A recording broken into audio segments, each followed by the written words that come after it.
Buenas tardes, bienvenidos, bienvenidas al canal. Ya sabéis, como siempre os digo, que me encanta teneros ahí detrás de la pantalla. Y hoy, como ya estáis viendo en vuestros dispositivos, nos acompaña el compañero David Hernández San Juan. David es profesor de Derecho del Turismo en la Escuela Superior de Hostelería en Sevilla, también es abogado, imparte cursos por muchísimos sitios y la verdad es que es un auténtico lujo tenerlo hoy con nosotros para hablar de cancelaciones, retrasos, de denegaciones de embarque de los vuelos. David, compañero, bienvenido al canal, muchas gracias. Muchas gracias, Miguel, por tu presentación y bueno, el placer es mío por estar aquí con vosotros en esta tarde ya noche de otoño, ¿no? Caliente todavía, pues tenemos todavía una temperatura aquí en Sevilla bastante agradable y bueno, poder aportaros en la medida de lo posible pues los conocimientos y mi experiencia en estos problemas que bueno, que lamentablemente pues son tan habituales en los últimos tiempos, ¿no? El del transporte aéreo y todas esas incidencias que tú has comentado. La, Muchas gracias por invitarme. eh, la verdad es que cuando buscamos un profesional para hablar de estos asuntos era difícil, ¿no? Había dificultad de encontrar compañeros especializados en la materia y me alegró especialmente encontrarte a ti tan cerca aquí de donde yo vivo, de Ronda y de Andalucía. Y bueno, pues es un placer y además también te agradezco no solo por estar, sino por el enorme esfuerzo que has hecho haciendo un PowerPoint para el evento que ahora iremos viendo, pero que también te lo agradezco especialmente y sobre todo desde ya invito a los compañeros que nos estén viendo a poner lo que quieran por el chat, preguntar, que para eso estamos. Y bueno, Muy David, bien. Pues esperándote. si quieres, empezamos y vamos a ver. Voy a intentar poner el power y cuando tú me digas que se ve perfectamente, Si mal no lo estoy viendo, ya se ve, ya está en pantalla. perfecto. Bien, pues como veis en la pantalla, pues inicialmente, aunque existan otras incidencias, hoy nos vamos a centrar en lo que son tres puntos fundamentales en las incidencias aéreas que pueden ocurrir a los pasajeros. Son los retrasos, las cancelaciones y la denegación de embarque. Dejamos fuera pues el cambio de clase, cuando nos cambian de clase en un vuelo determinado, y también dejamos fuera lo que es todas las incidencias del equipaje. Ya os adelanto que prácticamente estas tres materias dan de por sí bastante como para, pues si algún día quiere acometer otras, pero inicialmente son suficientes y posiblemente sean las más importantes, ¿no? Junto con las de incidencias en el equipaje de los pasajeros. Bueno, en primer lugar, lo que deberíamos hacer, evidentemente, pues crear el marco o presentar el marco normativo en el que esta materia se va a desarrollar, ¿no? No vamos a citar toda lo que es la normativa porque pues, prácticamente sería imposible, o posible, pero sería muy tedioso, pero sí vamos a resumir al menos las dos normas principales que las que nos vamos a referir durante la exposición. Esas dos normas son el reglamento, lo vamos a ir conociendo a través del pues, el reglamento europeo, que es el 261-2004, que viene a unificar ciertas reglas para el transporte internacional, y la segunda norma que veremos después será el convenio de material. Lo primero que tenemos que tener claro es en qué situaciones el convenio, perdón, el reglamento europeo se aplica. El reglamento europeo se va a aplicar únicamente a retrasos, cancelaciones y denegaciones de embarque cuando la aerolínea es europea. También se va a aplicar cuando la aerolínea, ahí lo tenéis en un pequeño dibujo, ya os advierto que es el único dibujo que hay en la presentación. Bueno, pues cuando la aerolínea sale de territorio europeo. O cuando una línea que entra en territorio europeo tiene una licencia o es considerada comunitaria. Cuando hablamos de europeo, hablamos de comunidad europea, no de Europa como continente. Por lo tanto, esos son los tres únicos casos en los que el reglamento va a aplicarse. El concepto de Unión Europea hay que ampliarlo porque también se aplicará a aquellos vuelos en los que afecten a 3 países: Islandia, Noruega y Suiza, que si bien técnicamente no pertenecen, pues han realizado convenios con la Unión Europea y se han incluido. Y después lo que se conocen como territorios adyacentes. Esos territorios adyacentes, pues también se aplicará el reglamento en territorios como Guadalupe, la Guayana Francesa, Martinica, Reunión, Mayotte, las actuales Antillas Francesas, las Islas Azores, Madeira y las Islas Canarias. No se aplica, por contra, aunque sean territorios adyacentes a lo que es la Unión, no se aplica en las Islas Feroe, ni tampoco en las Islas de Man, ni tampoco en las islas anglo-normandas. Es decir, todas aquellas islas, pequeños islotes que conocéis, se encuentran principalmente en el Canal de la Mancha, que separa el Reino Unido de Francia. Por lo tanto, ese es, digamos, el régimen de aplicación de la normativa que afecta al reglamento europeo. Simplemente a esos vuelos en esos territorios y en vuelos europeos que salgan de Europa o que entren en Europa cuando la compañía aérea tenga su domicilio en territorio de la Unión. Este reglamento europeo 261/2004, aunque lo diremos después, no se aplica a cualquier incidencia que se tenga sobre el equipaje. Eso es muy importante. Cualquier incidencia que se tenga sobre el equipaje va a tener una regulación distinta y nunca podremos aplicarla como fundamento de ninguna reclamación en tanto en cuanto tengamos pues daño, pérdida o deterioro de nuestro equipaje cuando viajamos. Tampoco se aplica en los supuestos, en los casos de que la incidencia se produzca en viajeros que viajen en helicóptero, solamente en aviones. Tampoco se aplica en aquellos viajeros que tienen algún tipo de billete pues, reducido o que son de cortesía, como se suele decir, ¿no? También se incluyen dentro de estos billetes de cortesía los billetes de viaje que tienen los propios trabajadores de las compañías aéreas que, como sabéis, viajan pues, con condiciones especiales. Pues a estos billetes no se aplica el reglamento. Y tampoco se aplica a lo que son conocidos como viajes multimodales. Estos viajes multimodales, si no lo conocéis, son aquellos que utilizan diversos medios de transporte en el desarrollo. Es decir, salimos de Sevilla, cogemos un avión, nos traslada a Madrid o a París y en París cogemos un ferrocarril. Todo como un viaje único. En estos casos no se aplica el reglamento europeo, en el sentido de que estamos utilizando diversos medios de transporte y cada incidencia pues, tendrá su consecuencia en la normativa de transporte, pues viene por ferrocarril o por carretera. Sí es aplicable, en cambio, en los vuelos que formen parte de un viaje combinado. Aunque volveremos al final sobre el viaje combinado, sí me gusta aclarar que el viaje combinado es realmente un contrato en el que un pasajero no solamente contrata un servicio turístico, sino que combina, de ahí su nombre en el viaje, diversos servicios turísticos. Entre ellos, el transporte aéreo o por cualquier otro medio, el alojamiento, el alquiler de vehículos y la última reforma que hubo en la legislación española sobre viajes combinados incluyó lo que se llaman, servicios vinculados. Son unos servicios en los que, pues son muy propios de hacer, ¿no? Nos metemos en una página web, vemos un lugar que nos gusta, contratamos un hotel e inmediatamente la misma página web, sin movernos, nos sale, pues, ¿quieres viajar en este vuelo a la ciudad que has elegido? Y pinchamos y contratamos a la vez el alojamiento y el transporte. Bueno, pues en esos casos estaremos ante un viaje también combinado que en la antigua regulación no se contemplaba.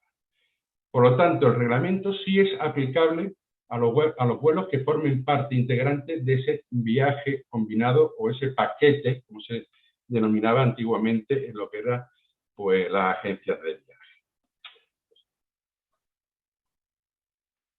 Si no se aplica el reglamento, ¿qué es lo que se aplica? El Convenio de Montreal de 28 de mayo del 99, que unifica la regla para el transporte aéreo internacional.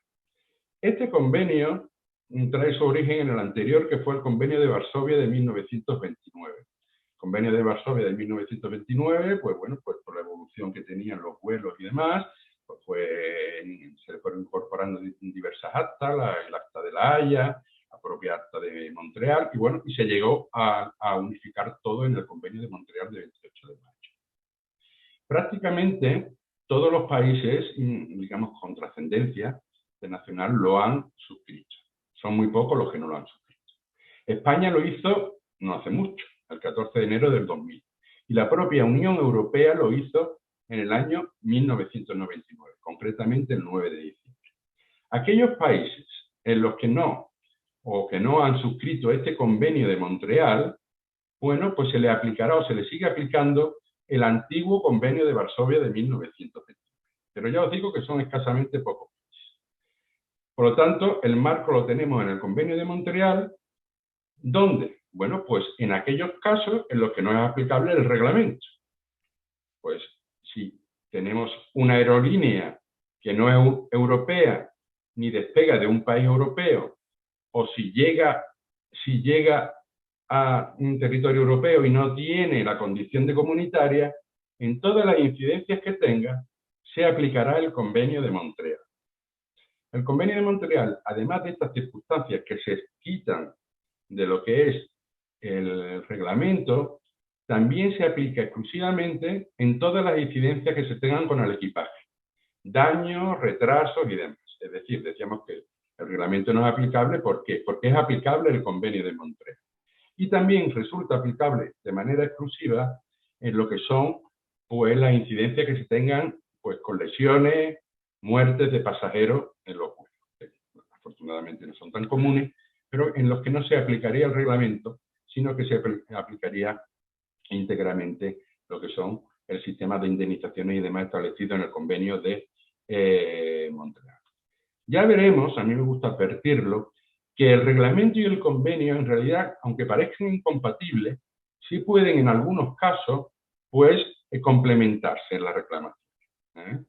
No son muchos los casos, pero sí en algunos muy concretos, que evidentemente comentaremos, pues sí admiten ese complemento. Pero ya os digo que no podemos reclamar por el Convenio de Montreal algo que corresponde reclamar en base a lo que es el reglamento.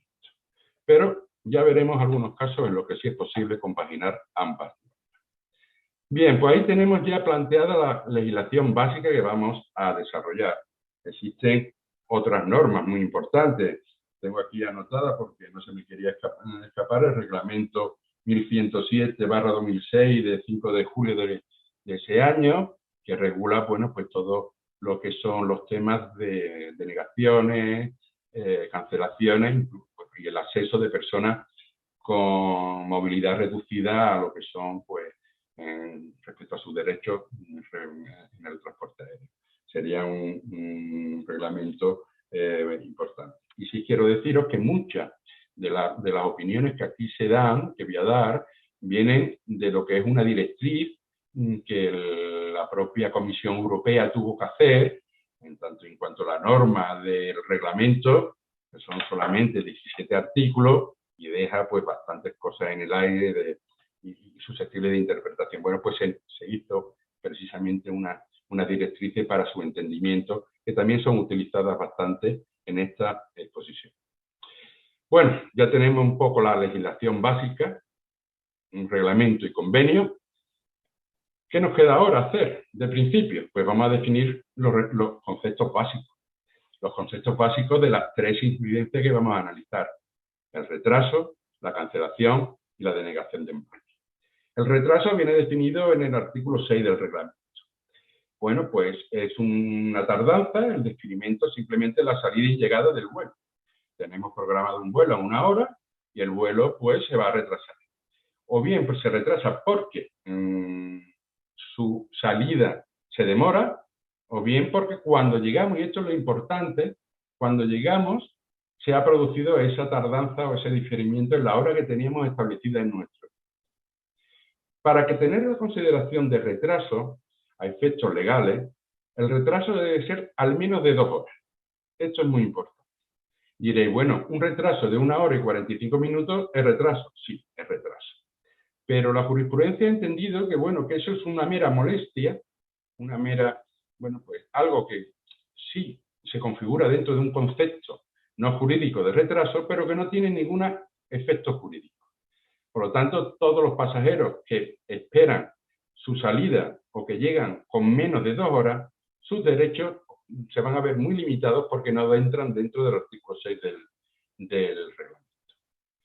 Es importante, hablamos de horas, es decir, hay que determinar claramente qué es lo que se entiende por hora de llegada. ¿Cuándo es una hora de llegada? ¿Cuando el avión pone las ruedas en la pista? ¿Cuando el pasajero sale de las instalaciones del aeropuerto? Bueno, pues en el asunto que ahí tenéis, el 452/13, me voy a disculpar que en muchas ocasiones no diga los nombres de los intervinientes en el asunto, porque a veces son nombres pues complicadísimos. Hablaré siempre de asuntos más que de nombres. Pues bien, en ese asunto se establece claramente que el retraso en la llegada se produce en la hora en la que el avión abre las puertas. La primera puerta que se abre y ya nos permite salir del avión, esa es la hora de llegada, a los efectos legales que nos interesan. ¿Cómo se, digamos, controla eso? Bueno, el pasajero tiene pocos medios de control, salvo que nos hagamos una foto en ese momento con los 4 amigos que vienen, la hora, pero bueno, sería una prueba manipulable, ¿verdad? Ya sabemos que los tribunales esas pruebas pues, tienen su recelo. Pero bueno, sí es cierto que el control horario lo tienen que hacer las propias compañías. Esas compañías hacen el control horario, bien a través de una declaración firmada que hacen la tripulación de vuelo o los propios agentes de tierra en los que dicen o marcan cuando la puerta se ha abierto. Lo importante no es eso. Lo importante es que esa declaración que hacen los tripulantes de vuelo o bien los azafatas o azafatos de tierra, esa información debe de ser facilitada de manera gratuita al pasajero cuando éste lo solicite. Por ejemplo, antes de iniciar una reclamación. No puede negarse lo que es la compañía facilitarla. Y bueno, yo particularmente no he tenido ningún caso, ni tampoco lo he observado en la jurisprudencia que he estudiado. Si no la da, se supone que será una prueba que favorezca, como en otras disciplinas o en otras, será una prueba que favorezca, en este caso, al consumidor, al pasajero. Es decir, que siempre es bueno reclamar esa parte de llegada oficial en el sentido de que, bueno, puede delimitar una franja horaria en la que estamos en retraso o no estamos en retraso. Es decir, si llegamos a las 2 horas y 4 es retraso, pero si llegamos a las 1 hora y 59 minutos no es retraso. Entonces, y en otras cuestiones que después veremos, ¿no? Bueno, por lo tanto, ese es, digamos, el medio más fiable de prueba en el que podemos acreditar nuestra efectiva hora de llegada. Esto lo dicen precisamente, no el reglamento no habla de ello, sino las directrices interpretativas del reglamento del año 2006. Esas directrices son del año 2006 que interpretan el reglamento del año 2004. Segundo concepto que debemos de entender, la cancelación. Se define en el artículo del reglamento. Bueno, pues la cancelación no es más que el vuelo que teníamos programado y que teníamos reservada una plaza, pues no sale. Lo anulan. El concepto jurisprudencial de la cancelación lo tenéis en esa sentencia, Sousa Rodríguez, que la vamos a citar en varias ocasiones. Realmente la cancelación se produce cuando la compañía abandona ya la programación del vuelo.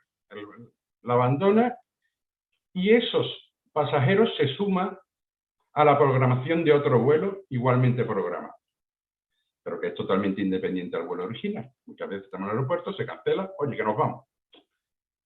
Pero lo que dice la sentencia, algo bastante curioso, es que no se exige una decisión expresa de cancelación por parte de la compañía. Es decir, es algo que determina que nos den una compensación, como después veremos, y que no se exija según el tribunal, ninguna declaración expresa. Fijaros que incluso las sentencias que tenía a continuación, en dos sentencias que son las más importantes posiblemente, la del caso Sturgeon y la del caso Nelson, de los años pues 2007, 2009, en la segunda. En ese caso, fijaros lo que dice. Ni siquiera cuando un pasajero ve en lo que son los carteles aquellos estos que se mueven tan vuelo retrasado, vuelo cancelado, vuelo en su hora, vuelo, vaya al embarque. Bueno, incluso esos carteles suponen una declaración oficial por parte de la compañía aérea de que el vuelo está cancelado. Es decir, que si lo ven, no significa que la compañía ya esté reconociendo la cancelación. Pero es que ni siquiera dice que cuando se informen por los mismos trabajadores o el personal de transportista, diga esas mismas indicaciones. Es curiosísima la sentencia. Tampoco incluso cuando los pasajeros recuperan su equipaje o ya obtienen nuevas tarjetas de embarque. Entonces, dice que por regla general no es un factor decisivo que pueda constituir una cancelación. Eso es, ¿por qué puede ser? Hombre, yo las vueltas que le he dado y cuando lo he estudiado es muy fácil, he hablado con los transportistas, dicen, bueno, es que puede ser un retraso. Entonces, ¿yo por qué voy? Yo a lo mejor estoy anunciando una cancelación, pero es simplemente un retraso porque puedo meter a 4 pasajeros en otro sitio. Entonces, aun cuando estén dando esa información, no es real. La pregunta es entonces, ¿cuándo yo como pasajero voy a tener realmente, pues, noticia de que mi vuelo está cancelado? Pues bien, las compañías lo hacen de una manera que es, en mi opinión, bastante lógica y que, bueno, se admite en prueba de derecho, que es a través de un SMS o a través del correo electrónico. Cuando el pasajero recibe el SMS, el mensaje, o recibe en su correo esa declaración, que recuerdo, la sentencia social dice que no requiere declaración expresa, pero cuando lo hace el transportista ya a través de esos medios, es cuando se entiende que la cancelación se ha producido. Y ese es el medio que tendremos de prueba pues para efectivamente considerar el vuelo. No vale esa idea del pasajero que dice, no, mi vuelo lo cancelaron, después lo retrasaron, vamos a reclamar por cancelación. No, su vuelo no tuvo una declaración oficial de cancelación. Por lo tanto, no podrá nunca reclamar por cancelación. Podrá hacerlo por retraso, pero no por cancelación. Bien. ¿Cuándo existe cancelación? Un segundito, voy a volver a... Sí. ¿Cuándo existe, en cambio, cancelación? Sí existe cancelación, y así lo tiene reconocida la sentencia Sousa Rodríguez, cuando el vuelo parte y regresa, pues por cualquier cosa. El motivo no se establece. Entonces, en ese sentido, sí se considera por la jurisprudencia que ha habido una cancelación de vuelo. Ya hemos salido, pero volvemos al aeropuerto por cualquier incidencia. También se considera que existe cancelación en un vuelo desviado. Es decir, el vuelo nos dice que tenía un determinado trayecto, pero nos comunica que el vuelo durante el trayecto se va a desviar a otro sitio. En ese caso, o incluso antes nos lo pueden comunicar, salvo que se proponga una solución alternativa en un breve espacio de tiempo, o el desvío se produzca y el aeropuerto de llegada y el aeropuerto original den un servicio a la misma población, es decir, lleguemos a un aeropuerto de una ciudad y esa ciudad pues tenga 2 aeropuertos, imaginaros pues, París, Londres. Bueno, pues cuando el desvío nos dicen, oiga usted que no vamos a llegar al aeropuerto tal, sino que vamos a llegar al aeropuerto B que está situado en la misma ciudad. En ese caso no se entenderá que ha habido una cancelación del vuelo. En cambio, si nos desvían hacia otro sitio, se entenderá cancelado el vuelo siempre que cuando lleguemos no nos proponga una solución alternativa, dice el reglamento, en un plazo breve. Ya estamos con los conceptos indeterminados, que es un plazo breve. 2 horas, 15 minutos, al día siguiente. Ya sabéis que a nosotros, pues lo peor que nos puede pasar es enfrentarnos a un concepto jurídico indeterminado, ¿no? Porque no sabemos pues, prácticamente lo que va a resolver el juez. Pero aquí ese concepto indeterminado pues se establece. Pues bien, en este caso de un vuelo desviado simplemente lo será considerado como cancelación, salvo ceder las dos circunstancias de cumplimiento. Y también lo resuelve la sentencia Surairi y otros muchos casos.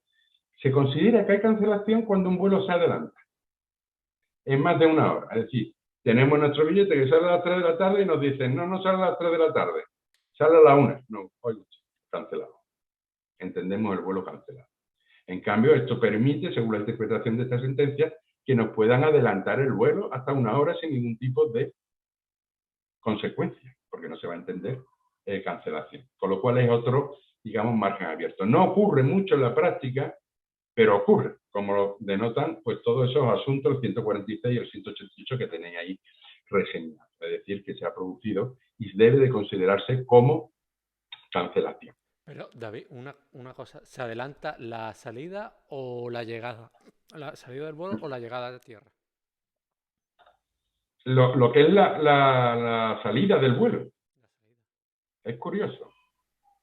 En algunas ocasiones, pues, bueno, en algunos asuntos se ha planteado eso. Incluso, bueno, tú preguntas y en la llegada también. Porque lo que es la hora de salida y de entrada es exactamente igual de determinante en los dos casos. Cuando lo veamos en los retrasos, bueno, pues lo veréis. Pero cuando el transportista adelanta la salida, pues, se puede dar un origen de una situación extraordinaria que te va a adelantar, te van a salir los vuelos antes por cualquier motivo, se considera como una cancelación. Yo me puedo negar a salir una hora antes.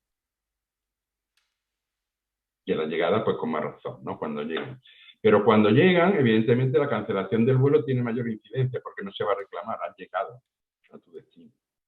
No tiene ninguna incidencia. Es decir, el concepto más es en la salida, y de esta sentencia creo que prácticamente, salvo la penúltima, prácticamente todas son de salida, de adelantos de salida. ¿Ok? Bien. Esto ya lo hemos visto, pasamos a la siguiente. Denegación de embarque. Es el tercer concepto que debemos de tener. En un segundito vuelvo a la de atrás. Sí, no se me escapa. La denegación de embarque no supone más que la negativa a transportarnos. Punto. Tenemos nuestro billete y hay alguien en el embarque que nos dice, no, a partir de aquí no se embarca. Bien, esto, la diferencia que tiene con la cancelación es muy fácil. En la cancelación el vuelo no sale, se queda en tierra. En la denegación de embarque el vuelo sale, quienes nos quedamos en tierra somos nosotros, porque el avión se va. En este sentido, cuando en general se analiza lo que es la denegación de embarque, todo el mundo lo relaciona con el overbooking. El overbooking es una práctica. Bueno, el otro día yo estuve precisamente con un mercantil de Málaga, que dio una jornada aquí, bueno, en el Colegio de Abogados, y decía que, bueno, que el overbooking es legal. Bueno, sí, posiblemente en el transporte aéreo sea legal, puede ser, y se justifica, pero el overbooking, por ejemplo, en materia hotelera no es legal. Vamos a los hoteles y nos dicen, no, usted es legal, no, usted ha sobrevendido, ha sobrecontratado lo que tenemos. Es más, la ley del turismo, Andalucía, pone multas por overbooking. Entonces, no se puede defender que sea algo legal cuando está sancionado, en qué país vivimos, ¿no? Entonces, bueno, en overbooking aéreo, bueno, pues esa sanción no está muy clara y normalmente se permite. Su justificación es una justificación estrictamente comercial de la compañía. En muchas ocasiones incluso tiene un problema en un vuelo por una denegación de embarque o por una cancelación o por un retraso o por lo que sea, y lo que hace es desviar esos pasajeros para evitar la reclamación a otro vuelo. En ese vuelo, que posiblemente pueda estar lleno, o si no está lleno, pues lo suplen con más gente de los que vienen del otro vuelo y se le ha dado esa solución alternativa, pues se produce la sobrecontratación.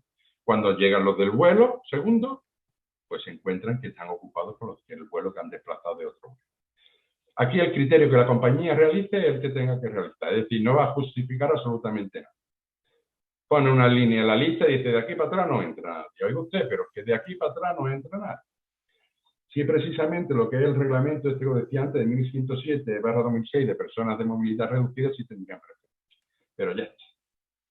El resto hacia detrás.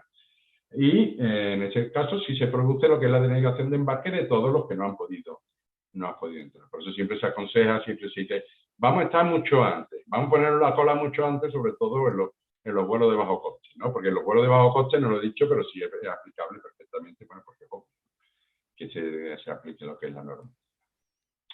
Pero aunque se relacione con el overbooking, la denegación de embarque puede ser por motivos múltiples, es decir, no solamente es la sobrecontratación ni la sobreventa lo que origina la denegación de embarque, que es no poder pues embarcar en el avión que tenemos hecho ya nuestra reserva. No obstante, no se considerará denegación de embarque 4 supuestos muy concretos. Los 2 primeros porque incluso están prohibidos por algunas legislaciones aéreas nacionales. El otro día aquí en el despacho una compañera dice, me han echado una bronca pues por uno de estos supuestos, porque había hecho esto. Y digo, claro, sí, hemos incumplido la normativa. ¿Cuándo no hay denegación de embarque? Cuando en el vuelo de vuelta que hacemos, tenemos contratado ida y de vuelta, no nos hemos presentado en el de ida. Nos vamos a Madrid-Sevilla. Yo en Madrid, pues mira, tengo un amigote que se va a Madrid, me voy en coche con él y paso del vuelo de ida. Lo dejo a una no presentación, ¿no? Una presentación. Y ahora cojo el vuelo de vuelta de Madrid a Sevilla y en ese me pueden denegar perfectamente el embarque. Esto es lo que le pasó a la compañera, que casi se lo deniegan. No se lo denegaron, bueno, pues porque había sitio en el avión y punto. Pero no se considera denegación. Hemos incumplido nosotros en realidad el contrato. En 2 vuelos consecutivos, es decir, en los que hay conexión, salimos con uno y tenemos contratados los 2. En el segundo nos denegarán el embarque si no nos presentamos en el primero. Imaginar que ese mismo ejemplo, Sevilla-Madrid, Madrid después Barcelona. Pues nos podrían denegar el embarque. Y eso sería una causa establecida y que la establecen las compañías en la letra pequeña. Y bueno, porque es una disposición que en muchos países está prohibida, porque realmente son incumplimientos por parte del pasajero. También, o tampoco se considerará denegación de embarque en un vuelo desviado, cuando se retrasó en la llegada del primero que contratamos. Es decir, nosotros tenemos uno contratado, nos dice que nos desvían a otro vuelo y llegamos tarde, pero al primero. Si llegamos tarde al primero, ya nos pueden denegar el embarque en ese que nos han desviado. Y eso le convendrá mucho a las compañías porque ese desvío tendrá un follón normalmente de sobreocupación o sobreventa. Y finalmente, que el pasajero no posea la documentación pertinente para el viaje. O él, o en los casos que vaya con un animal de compañía, que no tengamos la documentación de ese animal de compañía. Estos son directrices interpretativas del reglamento. Este que os comento que nos sirve en muchos casos de guía. Si se considera, en cambio, denegación, en los casos en que por la tripulación de embarque nos deniegan en base a que ellos creen que la documentación no es válida y después era válida. Ahí sí hay una auténtica denegación de embarque por motivo injustificado. Hombre, normalmente las compañías aéreas tienen sus relaciones muy estrechas pues con los ministerios de Asuntos Exteriores, los consulados de los vuelos de los países en los que operan para que le tengan al día de cualquier incidencia en la documentación en la que tienen que entrar los pasajeros que viajan a esos países. Pero en cualquier caso, si se le deniega al pasajero por no tener la documentación y esa denegación, el pasajero llevaba correctamente su visado y su documentación accesoria, pues bueno, pues entonces sí existe denegación de embarque con todas sus consecuencias. Estos son los 3 conceptos básicos. Bueno, ¿qué es lo que establece inicialmente el reglamento y el convenio de Montreal respecto a esto? Bueno, pues la exposición la vamos a seguir estableciendo los derechos en cada legislación aplicable y en cada concepto. ¿Cuáles son los derechos que otorga el reglamento en general? El reglamento establece 4 derechos principales. Derecho de información, derecho de atención, derecho de reembolso o transporte alternativo y lo que es el derecho de compensación. El Convenio de Montreal no establece expresamente estos derechos. Ya os adelanto que el Convenio de Montreal habla algo del retraso. Bueno, habla algo, no, habla lo suficiente del retraso. Pero no se refiere a más cosas, al resarcimiento, a la compensación y demás. Pero no habla de más cosas. Con lo cual ya podemos decir con toda claridad que a un pasajero le conviene que se le aplique el reglamento comunitario más que al convenio, porque le ampara en muchos más derechos. Pues bien, vamos a ir viendo cada uno de estos derechos en cada una de las posibles incidencias. ¿Y por dónde vamos a empezar? Pues empezaremos por el retraso. El retraso, el reglamento, en cuanto al derecho perdón, me he saltado una diapositiva. Esta. En cuanto al derecho primero, como hemos visto, recuerdo, información, atención o asistencia, lo que es derecho de reembolso o transporte alternativo y compensación. Bueno, pues el primero, derecho a la información, en el retraso. Son dos vertientes lo que tiene que hacer la compañía. La compañía en un primer momento lo que tiene que tener siempre a disposición de los pasajeros que vayan al aeropuerto es un cartel en el que anuncie, bueno, ahí tenéis literalmente, se dice literalmente, no voy a leerlo pues porque es de fácil lectura y comprensión. Esa es la primera vertiente del derecho de información. Y la segunda vertiente del derecho a la información es que cuando exista una incidencia, en el momento que ocurra, se le debe facilitar al viajero un impreso en el que se indiquen todas estas normas que vamos a ver hoy en relación a la materia de compensación y asistencia, que establece el propio reglamento. Y una cosa muy importante para las futuras reclamaciones, los datos de contacto del organismo nacional al que se refiere el reglamento, que no es más que un organismo nacional que se crea en cada estado y que permita realizar a modo de árbitro reclamaciones ante él para que solucionen los problemas que puedan tener los pasajeros. En España ese organismo es la Agencia Estatal de Seguridad Aérea. Pues bien, la sentencia Azurain y otras vienen a establecer que esa obligación de información como tal no contempla la obligación de facilitar al pasajero la información sobre el importe de las compensaciones. Solamente tenemos que recibir lo que es los datos del organismo que puede atender nuestra reclamación como pasajeros, pero no hay ninguna obligación de que nos digan ya las posibles reclamaciones o las posibles compensaciones que pudiéramos recibir. Os pongo ahí una nota porque también se podría vulnerar la Directiva 2005-29 de la Comunidad Europea, en el sentido que si nos omiten toda esta información, tanto la del mostrador como la del propio folleto, podríamos incurrir en una práctica comercial que ya estaba prohibida por considerarse desleal o engañosa frente al consumidor conforme a ese decreto, un decreto que os digo. Pero bueno, volvamos a lo que nos interesa, que es el transporte. Tenemos este derecho de información en el retraso que se configura en esas dos acciones que tiene obligatoriamente que realizar el transporte. Hemos dicho que el segundo era el derecho de atención. Este derecho de atención también se conoce como derecho de asistencia. Bueno, antes de entrar en él, fijaros que ya empezamos a hacer referencia a distancia. 1.500 kilómetros, 1.500 kilómetros y 3.500. Posiblemente sería el momento de clarificar, que seguro que lo conocéis, pero no está a mal hacerlo de nuevo, qué es lo que se considera distancia a efecto del reglamento. Bien, pues el uso, y el reglamento lo dice en alguno de sus artículos, se utiliza el sistema ortodrómico en contra del otro sistema que es el losodrómico. ¿Qué significa el sistema de medición ortodrómico? Pues bien, si cogemos una naranja, por ejemplo, y ponemos 2 puntos en la naranja y la cortamos, la línea que une los 2 puntos por el corte, eso sería la distancia ortodrómica. En realidad, responde a la distancia más corta.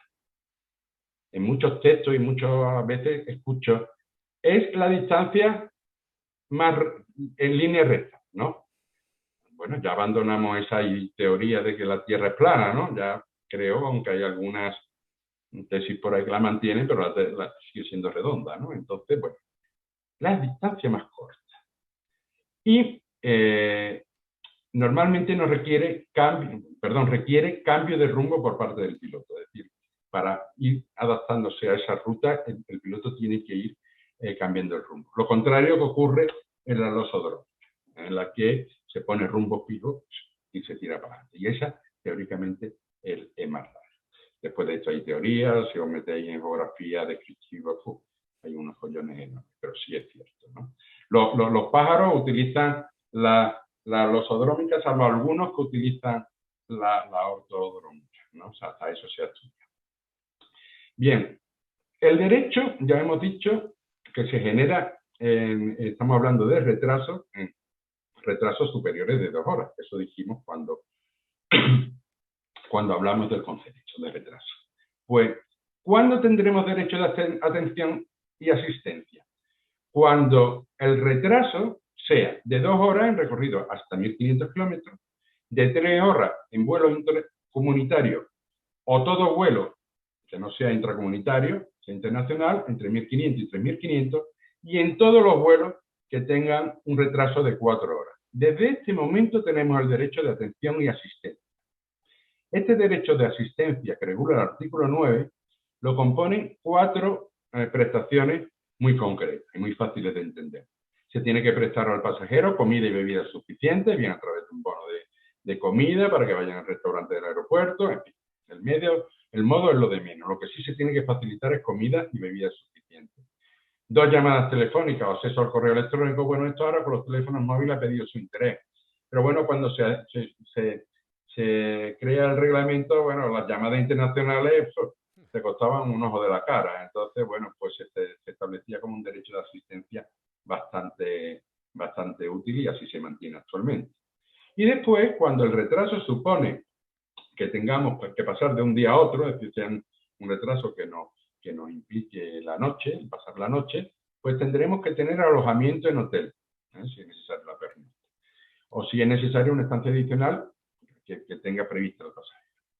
Y también, si el hotel está muy lejano del aeropuerto, también nos tendrán que llevar a ese hotel en el que vamos a pernoctar esperando por el retraso la nueva salida o nuestro retorno a lo que es nuestra ciudad de origen. Por lo tanto, estos son los 4 derechos que da, o prestaciones, mejor dicho, que da el derecho de atención y asistencia. Son lo mismo, regulado en el artículo 9. Si la compañía se negara o no diera cualquiera de estos servicios, el pasajero podrá, por su cuenta, realizarlo, es decir, se va a un hotel por la noche, porque si dice yo no voy a estar aquí tirado en un banco del aeropuerto y me voy con mi familia a un hotel, para eso tengo que coger un minibús que me traslade desde el aeropuerto al hotel, porque he llamado y están los cercanos, el propio, que sabéis que los aeropuertos prácticamente ahora tienen un hotel justamente al lado, precisamente por esta incidencia, ¿no? Pues el hotel que se vaya la familia está muy lejos, pues el transporte también se la abona. Todo esos recibos habrá que guardarlo, esa factura, pues que el pasajero tendrá derecho a reclamarlo cuando la compañía no le ha dado el derecho de atención y asistencia. Y tampoco deberá, bueno, en este caso no es que tampoco, sino la compañía aérea no tendrá que dar estas prestaciones cuando ya se le prestaron en el aeropuerto del que viene, y más cuando está trasladado fuera de la zona de la Unión Europea. En muchas legislaciones nacionales fuera de Europa, pues algunos de estos derechos de asistencia sí se contemplan. O dan un bocadillo o ponen unas habitaciones, en fin. Si nosotros hemos recibido esa prestación de asistencia en el aeropuerto de origen, cuando lleguemos aquí el transportista que nos recibe, bueno, el encargado de dar la prestación, mejor dicho, se puede negar o facilitar aquella que no se da. Imaginaros que le han dado de comer y le han posibilitado llamar 2 veces. Bueno, pues si no le han facilitado alojamiento, pues y el retraso continúa, pues tendrá que facilitarle tanto alojamiento como transporte hacia el hotel. Vuelvo a insistir, es muy importante siempre que los retrasos cumplan ese plazo o ese camino, esa distancia en los trayectos. El derecho, seguimos en el derecho de atención, pasamos a la siguiente. El derecho siguiente es el derecho de reembolso o transporte alternativo. Este derecho de transporte alternativo, el derecho de reembolso, por considerarlo el primero, nace en el momento en el que el retraso es de 5 horas o más. En ese momento, si el pasajero ya decide no viajar, tendrá derecho a que se le reembolse el billete. ¿En qué plazo? 7 días. Y se le tendrá que devolver el importe íntegro del billete. Cuando proceda, porque a lo mejor está en un sitio distinto, le corresponderá, si ha hecho una conexión y lo ha cogido todo esto, el retraso en un segundo vuelo, también tendrá derecho al viaje de vuelta al primer punto de partida, lo más antes posible. Ese reembolso podrá hacerse en metálico, transferencia bancaria, cheque, bono de viaje, en cualquier forma de pago de las que señala el reglamento. Pero sí, la jurisprudencia ha señalado que el único derecho que tiene el pasajero, la elección lo hace la compañía, en metálico evidentemente hay que respetar la ley de blanqueo de capitales, pero bueno, en el sentido de que no podemos entregar en efectivo más de una cantidad. Pero bueno, en el caso de los derechos del pasajero, lo único que va a tener es que se le entregue en moneda de su país natal. Si es español, pues es el único derecho que le ampara en virtud de la sentencia del FLI en el asunto 356/19. Como elige el reembolso, porque su retraso es de 5 horas, ya no va a tener compensación, no generará compensación por 3 horas de retraso, porque no va a llegar a 3 horas de retraso. Se ha quedado en mi lugar, se marcha a su sitio y recibirá el importe del billete en los 7 días siguientes. Algunas consideraciones sobre el retraso en cuanto al reembolso. Bien, las tenía ahí señaladas. Volvemos a un vuelo de ida y otro de vuelta que se señalan, que se hacen separadamente. Lo contratamos uno y otro, con compañías diferentes. Y el vuelo en el que nos marchamos se cancela. Bueno, pues solamente tendremos derecho al reembolso en el caso de que apliquemos, si estamos esperando 5 horas y el vuelo finalmente se cancela. Bueno, pues solamente tendremos derecho de reembolso de ese billete, no de el de vuelta también, como es natural. Y cuando tenemos 2 vuelos que forman parte del mismo contrato, aunque sean de 2, es decir, vuelo Madrid-Barcelona, Barcelona-Palma de Mallorca.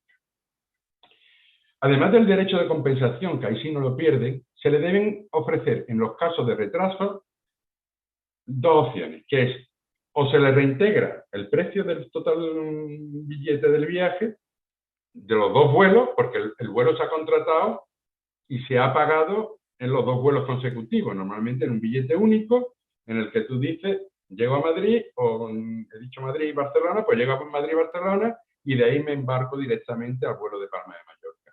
Y va en un billete único, un billete electrónico o lo que sea. Bueno, pues en esos casos, la devolución es de los 2 billetes.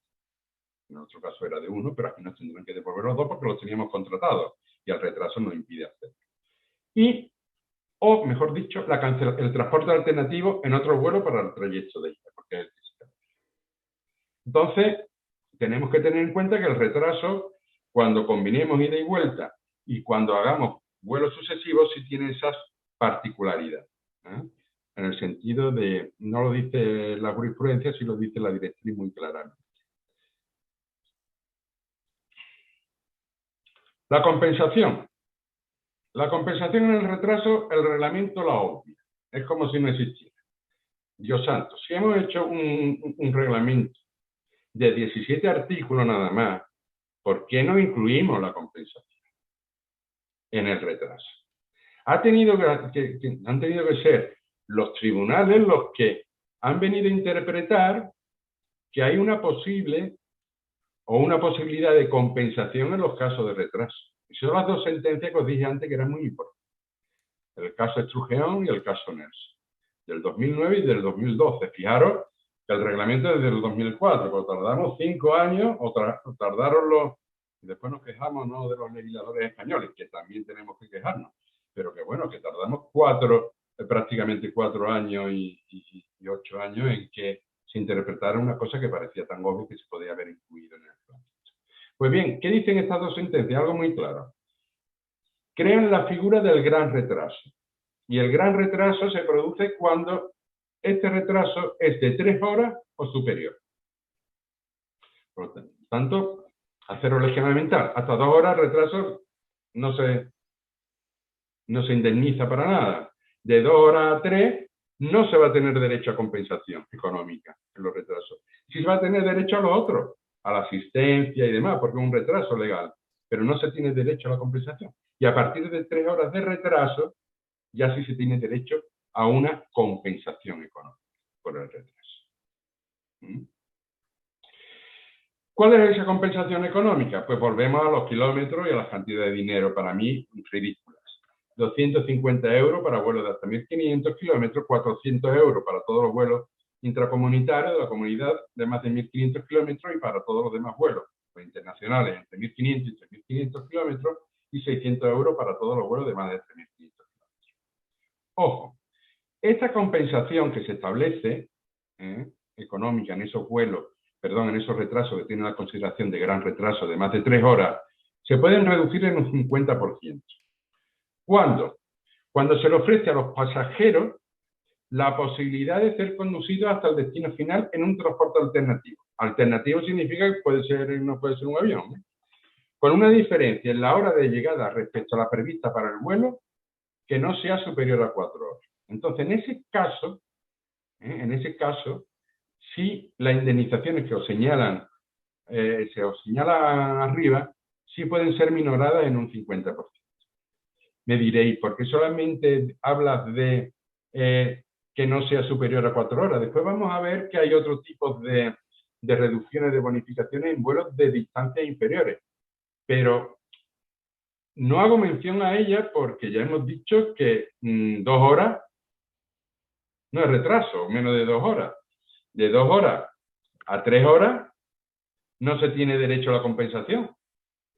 Y a partir de 4, ¿cuándo se tiene derecho? Por lo tanto, la única reducción es la que se aplica a la mayor de las indemnizaciones, la que da 600 euros. Y esa sentencia la reconocen. Volvemos a Sturgeon y Nelson, que son las sentencias que establecen claramente y reducen en esos casos la indemnización de 600 euros a la mitad, a 300 euros. ¿Cuándo viene el problema? Y posiblemente la cuestión es más complicada, los vuelos de conexión. Es decir, cuando cogemos, posiblemente en un billete único, y hacemos las escalas. Lo primero que tenemos que tener en consideración, que en virtud de la sentencia Folker, la distancia que tenemos que considerar para todos estos follones de más de 1.500, menos, es la distancia medida desde el destino inicial hasta el final. Al hacer escala no podemos estar sumando, si hacemos ISA, es decir, que vamos a Ibiza y después nos vamos a Galicia y después de Galicia nos vamos a París, no podemos hacer el ISA. Tenemos que sumar la distancia que cabría en el criterio ortodrómico que he dicho antes, de Sevilla a París. Si imaginaros ese vuelo, pues nos hacen 4 conexiones, ¿no? Bueno, pues esa es la primera idea que establece la sentencia Ford, para determinar la distancia, vuelo directo entre salida inicial y destino final. Y después, puede ocurrir que los retrasos se produzcan porque se pierde una conexión en medio. Entonces, o que el retraso nos haga perder, que lo más común, nos haga perder una conexión de un vuelo y lo perdamos. Entonces, quien pierde esa conexión dentro de la Unión Europea o incluso fuera de la Unión Europea con un vuelo procedente de la Unión, tiene derecho a compensación por gran retraso. Da igual que la compañía sea europea, sea americana, sea latinoamericana, da exactamente igual. Si el vuelo procede de la UE, de la Unión Europea, y ese retraso superior a 3 horas, volvemos siempre a lo mismo, no olvidar, ese retraso de 3 horas, de más de 3 horas, nos hace perder una conexión de vuelo, vamos a tener derecho a la compensación por gran retraso. Y el segundo caso es, partimos de un aeropuerto de un país que no pertenece a la UE, hacia un país europeo, que es ya el destino, con el destino final. El derecho de compensación, en este caso, se deberá, y en él interviene, bueno, es un vuelo que viene, y imaginaros que el primer vuelo lo lleva la conexión, pues yo qué sé, imaginaros Kansas, un vuelo americano en el que sale de Nueva York y se va a Kansas, y de Kansas tiene el vuelo directo hacia Europa. Son dos vuelos conectados, y el pasajero hace ese vuelo. Bueno, pues en esos casos, que proviene de un aeropuerto de Kansas que no pertenece a la Unión Europea, el retraso solamente se considerará en el vuelo que intervenga una compañía europea. Si el segundo vuelo lo hace en Europa o Iberia, pues solamente se evaluará solamente en relación con ese vuelo operado por la compañía europea. Es decir, que si hubo retraso entre Nueva York y Kansas, que creo que es lo que os he dicho, eso no se considerará a efectos de la indemnización o de la compensación por retraso. Se considerará el segundo vuelo si lo hace una compañía europea. Eso es muy importante, los vuelos conectados, porque es donde mayores problemas se plantean. Cuando un pasajero acepta un vuelo a un aeropuerto distinto, es decir, te dicen, mira, pero vamos a Roma, pero vamos a Nápoles, y tú aceptas, sí hay derecho a la compensación por gran retraso, aunque tú aceptes que te envíen a otro aeropuerto. Es muy importante. Siempre hay que tener en cuenta, lo que os dije, de que hay ciudades que tienen dos aeropuertos en la misma ciudad y en las grandes ciudades, y ahí posiblemente por el hecho de ser las mismas ciudades, las compensaciones se vean reducidas. Se vean reducidas. Quiero en esta diapositiva, yo creo que tengo que ir un poco más ligero, ¿no, Miguel? Bueno, vamos a ver.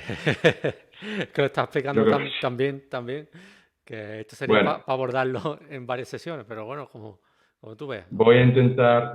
Estas dos sentencias que sí me gustan porque son muy recientes, son del 21 y del 20. Bueno, en la primera tenemos un vuelo de Stuttgart a Zurich, operado por una compañía europea, y otro de Zurich a Estados Unidos. Y después se hace una nueva enlace de Filadelfia a Kansas City. ¿Vale? Tenemos tres vuelos. Uno hecho por una compañía sale de territorio de la Unión Europea, porque Alemania, todos lo sabemos. Después el segundo sale de un territorio que se equipara, como he dicho, Suiza, se equipara a lo que es territorio europeo, llega a Estados Unidos, y en Estados Unidos tiene de Zurich a Filadelfia, y en Filadelfia tiene el último enlace. Aquí el retraso se produce en el último enlace. De hecho, en este último vuelo, en el que hace desde Filadelfia a Kansas City, es decir, ya estamos en Estados Unidos. Ya estamos en Estados Unidos. Pues bien, la sentencia reconoce el derecho a la compensación establecido en el artículo 7 del Reglamento Europeo. ¿Por qué? Porque el vuelo se realiza a través de una agencia en un único billete electrónico. Y entonces es indiferente, y sale con una compañía europea, con la compañía suiza. Entonces es indiferente ya después que intervengan una compañía no europea y que el retraso se produzca en territorio americano. Se tiene derecho por esos dos motivos de billete electrónico 1, que tenemos un único billete, y que se produce además por una salida con una compañía europea desde territorio europeo. Evidentemente, si tuviéramos una escala y sacamos los billetes distintos, pues esto ya que estoy hablando no sirve de nada. Esto es porque estamos en un único billete electrónico. El segundo caso, que es una sentencia también de American Airlines, que es la que tiene mayores problemas, Lufthansa sale un vuelo, pero Lufthansa lo que hace es contratar el vuelo con el pasajero. Pero eso está permitido en lo que se llama acuerdos compartidos entre compañías aéreas, en que yo contrato el vuelo, pero lo hace otro, el transportista efectivo. Bueno, pues se contrata en territorio europeo y lo hace una compañía americana. Y se llega al segundo destino, el vuelo era Bruselas-San José en Estados Unidos, y el segundo enlace San José a Newark. Entonces, cuando llegan a Newark, el retraso es de 223 minutos. Pues bien, en este caso la sentencia dice que no se tiene derecho a la compensación europea. ¿Por qué? Porque interviene únicamente, aunque el vuelo está contratado con una compañía europea, en su realización únicamente interviene una compañía americana, que está fuera de la Unión Europea. Y en ese caso, pues ya os digo que no se tiene derecho a la compensación. Como veis, aquí la casuística puede ser, y casos más que vendrán dados pues, por los viajes, la internacionalización de los vuelos y demás, y las ganas de viajar pues, antes de la crisis que se tenía internacionalmente. Ahora pues, Bueno, David, no se dará derecho a compensación por el reglamento, pero por el convenio de Montreal o por normativa supletoria. Sí, bueno, claro, claro. La comunidad lo único que dice en este caso es que su reglamento, en este caso reclamaron en virtud. No, esto no es una reclamación, es una solicitud prejudicial del tribunal. Y aclararon eso. Evidentemente, lo que dice el tribunal, no tendrá usted derecho a la reclamación, a todos los derechos de asistencia, de atención, de información, de reembolso y compensación que reconoce el reglamento.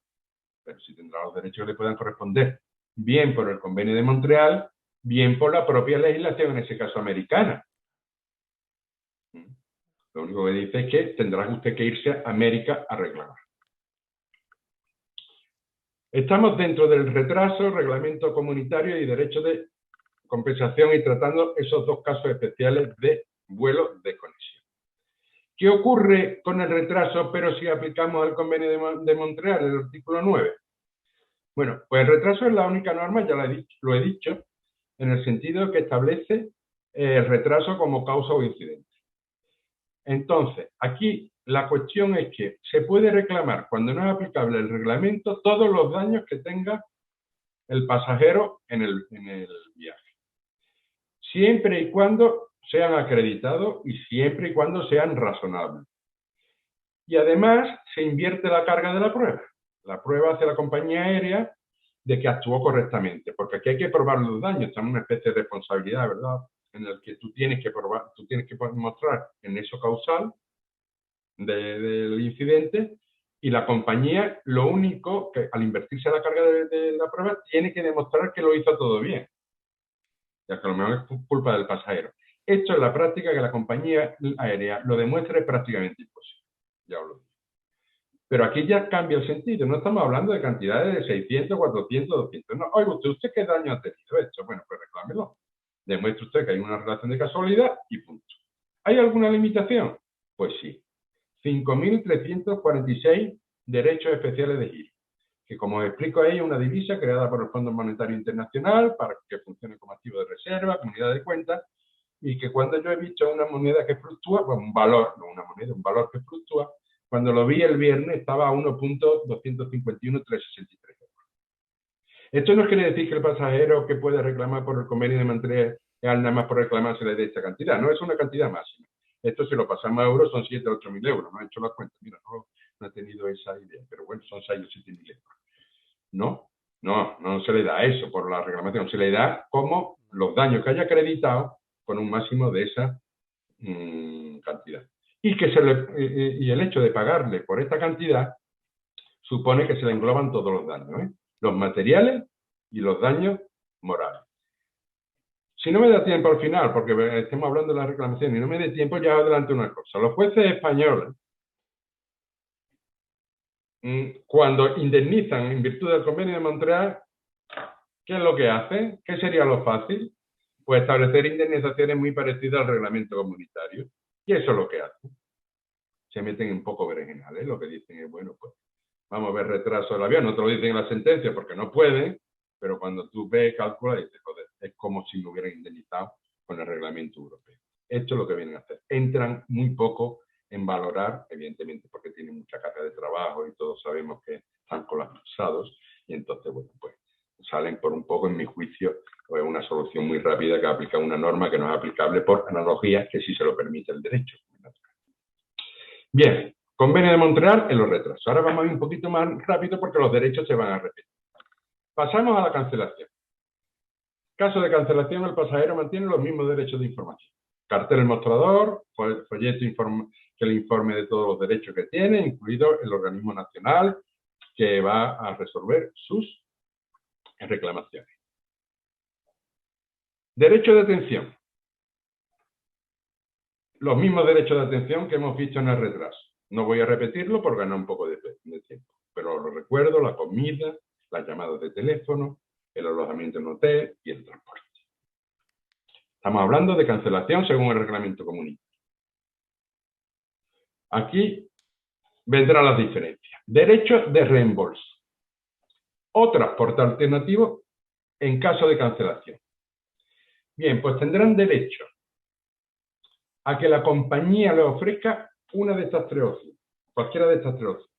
O bien, se le reembolsa en el plazo que el reglamento establece como común de 7 días el billete, el importe del billete, con vuelta al aeropuerto inmediatamente de origen si le coge en una conexión y le cogen el segundo vuelo, porque le devuelvan al primero, y le devuelven gratis, evidentemente, y le devuelven el dinero del billete. Transporte alternativo a su destino final. Volvemos a un concepto indeterminado, lo más rápidamente posible y en condiciones de transporte comparable, que un transporte comparable. Sí, la misma categoría en el asiento, en fin. O un transporte alternativo en una fecha posterior que se convenga con el pasajero. En el momento en el que el pasajero elige esta última opción, ya no tenemos que darle el bocadillo, ya no tenemos que, porque el derecho de asistencia desaparece.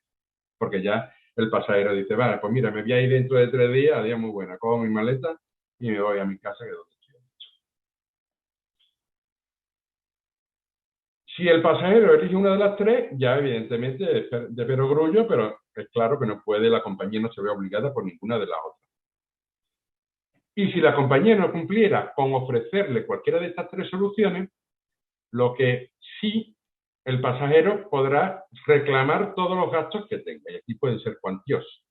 Pues si estoy en un segundo vuelo, y entonces pues me han cancelado el segundo vuelo, he ido Sevilla-Madrid y después Madrid-París, y me cancelan ese segundo vuelo, pues tengo que regresar de París, quedarme en París hasta que pueda volver en ese vuelo alternativo que no me ha ofrecido la compañía. Entonces los costes ahí sí pueden ser importantes y reclamables conforme al reglamento.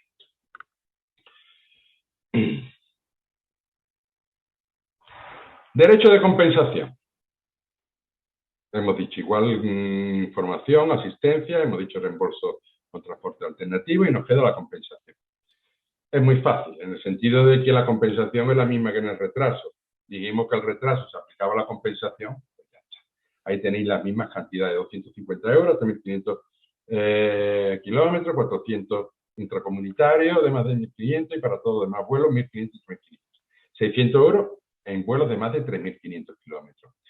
Esta compensación se reduce, lo único que hago aquí, en un 50%, como vimos en los retrasos, pero sí añado la letra A y B. En el retraso decíamos que no, porque no puede haber un retraso si nos vamos atrás que no sea superior a 2 horas, porque el retraso de 2 horas no es retraso. Entonces aquí la cancelación sí se tiene en cuenta los 3 baremos o las 3 condiciones que pueden o permiten a la compañía aérea reducir al 50%. Se reducirá cuando se ofrezca un transporte alternativo con una diferencia de la hora de llegada respecto a la que tenemos en nuestro billete, que no sea superior a 2 horas para todos los vuelos de 1.500 kilómetros más, que no sea superior a 3 horas en la segunda franja, de 1.500 a 3.500, y que no sea superior a 4 horas para todos los vuelos de más de 3.500 kilómetros, que la tenemos antes. Por lo tanto, en estos casos, cuando nos ofrezcan ese vuelo y no superamos esa franja, la indemnización que nos aporta lo que es la compañía puede reducirse a un 50%. Ojo, ya advierto que estos no son los únicos casos en los que hay una incidencia en el pago de las compensaciones. Me he ido un poco abajo. Cuando veamos las causas de exención, me entenderéis mejor. Vamos a ver, estábamos en el derecho de compensación en la cancelación. Aquí. Vale. Este ya lo hemos visto, retraso, pero disculpad, pero se me ha ido el ratón. Derecho de atención, vale. Tenemos que avanzar un poco. Derecho de compensación, estábamos aquí.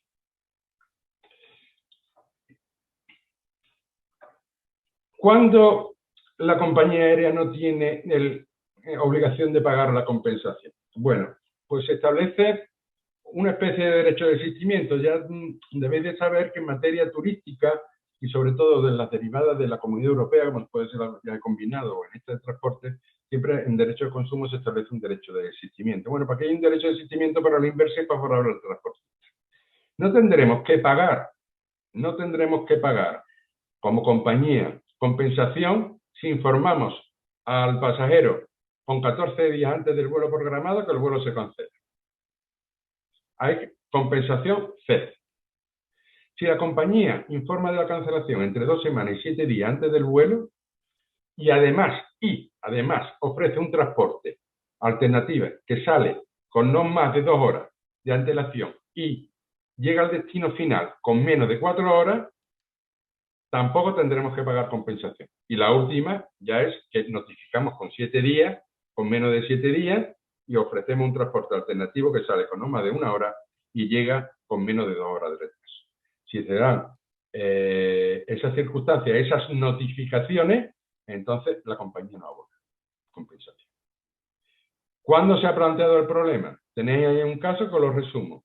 La sentencia de 27 de septiembre de 2022 está calentita, salió el mes pasado, y viene a decir que esta notificación que tiene que realizar la compañía para exonerarse del pago de la compensación debe de hacerse personalmente al pasajero.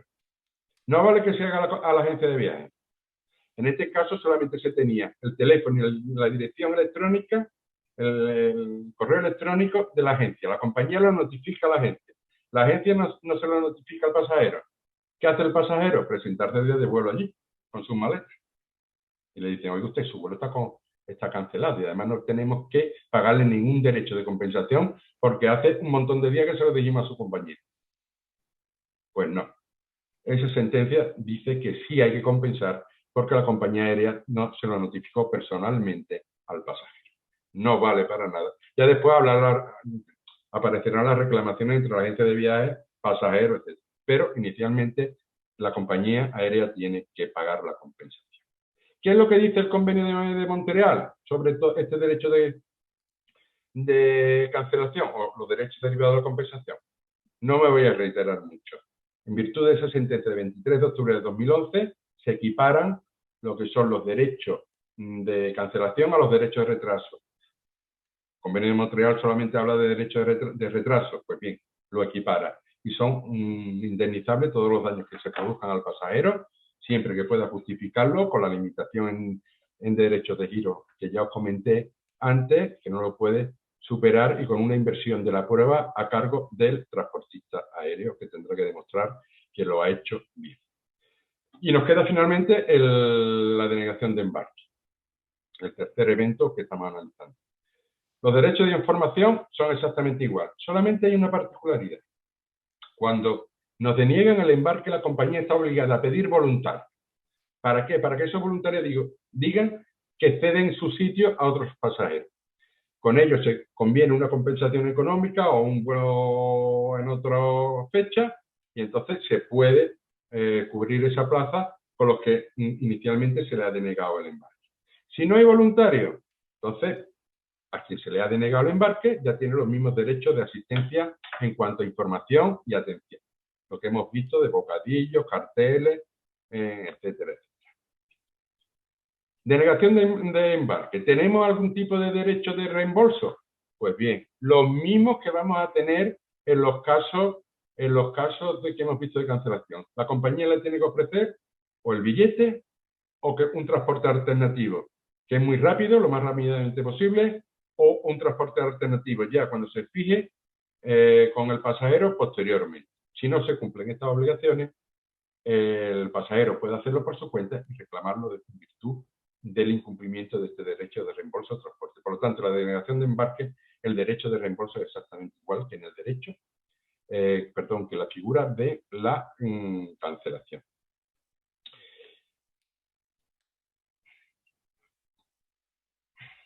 Y el derecho de compensación, yo sabía que iba a ir más de tiempo aquí, igual que el derecho de cancelación. Me remito a lo anterior, de 600, 400, 250, posibilidad de 50, reducir el 50%, la indemnización, etcétera, etcétera. Montreal, igual. No se regulan, el artículo 29 dice, y la sentencia del 2011, que en cuanto a la denegación de embarque, Todos los daños que pueda acreditar el pasajero se reclamarán por la limitación en DEC, en los derechos de giro, que ya os comenté con anterioridad. Bien, hemos dicho que la compañía se puede exonerar de lo que es el pagar las indemnizaciones cuando la preavisa. Pero lo más importante quizás es cuando la compañía alega cualquier motivo que se considera como excepcional, como extraordinario y que aparece el concepto de fuerza mayor, ¿no? Digamos, no fuerza mayor, no, bueno, una causa extraordinaria que puede justificar que haya incurrido en denegación o en retraso o en cancelación. El convenio de Montreal lo dice de una manera genérica y el considerando 14 del reglamento también se manifiesta o se pone mención en ello. ¿Qué es lo que dice el reglamento? Pues condiciones, inestabilidad política, condiciones meteorológicas, riesgo para la seguridad, deficiencia inesperada de la seguridad del vuelo, huelga. Es una lista no cerrada, con lo cual aquí cabe pues todo lo que pudiera ser. Ya, vuelvo a decir, cuando estas circunstancias se producen en virtud del reglamento, la compañía puede exonerarse. Pero el pasajero es muy importante y no pierde el derecho de asistencia. La compañía aérea no me pagará la compensación, pero yo tengo derecho a que me asista. Bueno, en un breve análisis de lo que son las causas, he hecho una pequeña selección de algunas sentencias de algunas cosas curiosas. Los problemas técnicos. Ya os digo que los problemas técnicos no lo pueden alegar la compañía, pero van a perder el precio. Es decir, que los problemas técnicos en general no suponen una causa de excepción a lo que es la responsabilidad y que no paguen nada. Ahí tenéis el asunto 44, que dice, como circunstancia extraordinaria son las averías debidas, bueno, no, ahí se refiere a los pájaros, a los choques, a los impactos de pájaros, a los FOB, que es los escombros que se dejan en las pistas y que un avión pues choca con ellas, y las detectadas por el fabricante que afectan. Esta sentencia reconoce que son los únicos fallos técnicos que podemos tener. Ojo, lo de los pájaros es en vuelo, ¿eh? Cuando se produce en la pista de aterrizaje, aterrizando, despegando, no se considera la avería técnica, no se considera como un motivo de excepción de la responsabilidad. Por eso tienen los halcones en los aeropuertos, porque saben que como un pájaro se meta en el avión despegando, cumplen o por los retrasos o la cancelación van a tener que pagar. Hay una sentencia del 2008 que es curiosa, que fue era un vuelo en Ibiza y un perro, un pitbull, que tardaron pues 2 semanas en localizarlo en la pista y aplazó pues vuelos a Ibiza un montón, porque evidentemente era uno de estos objetos extraños. Hombre, un perro no en este sentido, y menos por la ley ahora que tenemos, no se considera escombro, ¿no? Pero sí se consideró como un objeto no habitual en una pista. Tenemos el caso de un problema técnico que sea de mantenimiento normal, no es causa de exención de la responsabilidad de mantenimiento de los aviones. Sí son aquellos que devienen del fabricante. Cuando te dicen, en los coches pasa a veces, desde tal a tal, eso, vengan aquí que hemos hecho de fábrica mal una cosa. Pues ocurre, eso no es causa de excepción.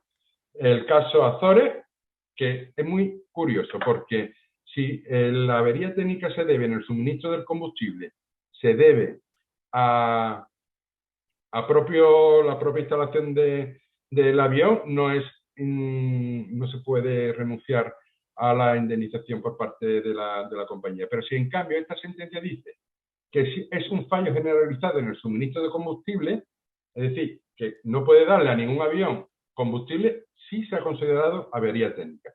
Y esta sentencia es reciente, del año 2022. Y el último caso, los daños sufridos por un neumático de una aeronave por un objeto extraño. El objeto extraño era un tornillo que había. Evidentemente podéis imaginar que los tornillos que nos podemos encontrar en una pista no es el tornillo que es de un mueble de Ikea, ¿no?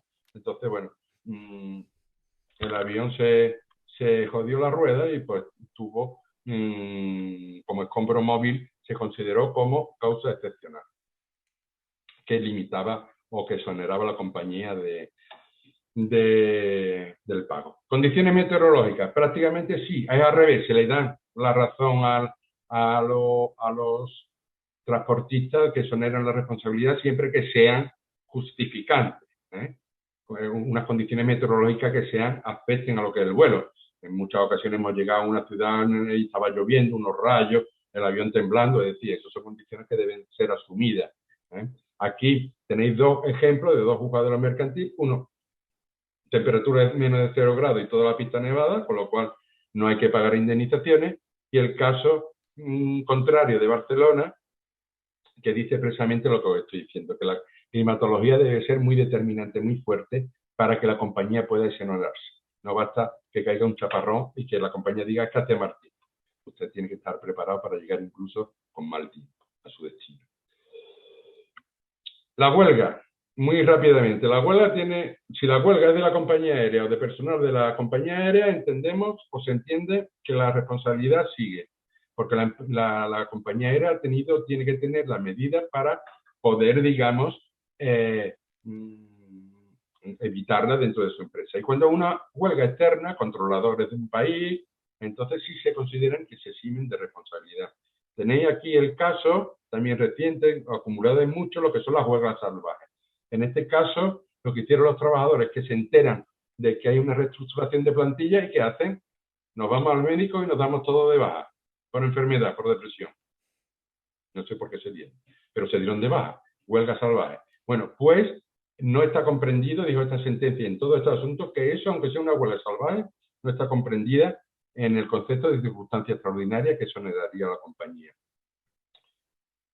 Sí, la siguiente sentencia en lo que son los operadores italianos cuando lo hicieran, y en cambio no, la Audiencia Provincial de Barcelona del 18 de junio de 2015, que consideró que la huelga de operadores franceses no fue causa de exención de responsabilidad porque no se demostró por la compañía que había agotado cualquier posibilidad de vuelo alternativo, es decir, que podía haber ido por otro camino. Como eso no lo acreditó, hay que acreditar a la compañía que la huelga la afecta y que no puede ir por otro camino porque es costosísimo o no puede.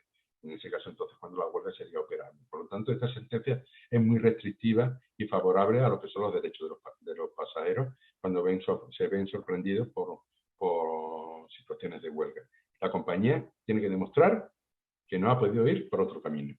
Y otros casos, bueno, pues muy simple. Barcelona, año 22. La COVID es causa que exonera de la responsabilidad. Nube de ceniza por un volcán de La Palma. No es evidentemente, porque no tenemos resoluciones todavía, pero sí considera causa extraordinaria de exención de la responsabilidad. Todo lo que ha liado el volcán, lamentablemente, en las islas, todas esas cancelaciones de vuelos y demás, los pasajeros no van a cobrar compensaciones. No van a cobrar compensaciones. Sí van a tener derecho de asistencia, pero no van a cobrar.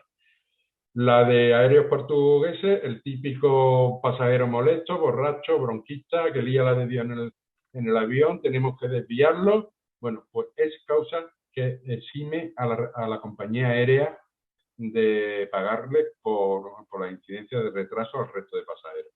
Y finalmente, el juzgado de Barcelona de 22 de septiembre de 2022, también muy reciente, que considera que la compañía no es responsable en unos altercados que hubo en el aeropuerto de Barcelona por la sentencia del proceso.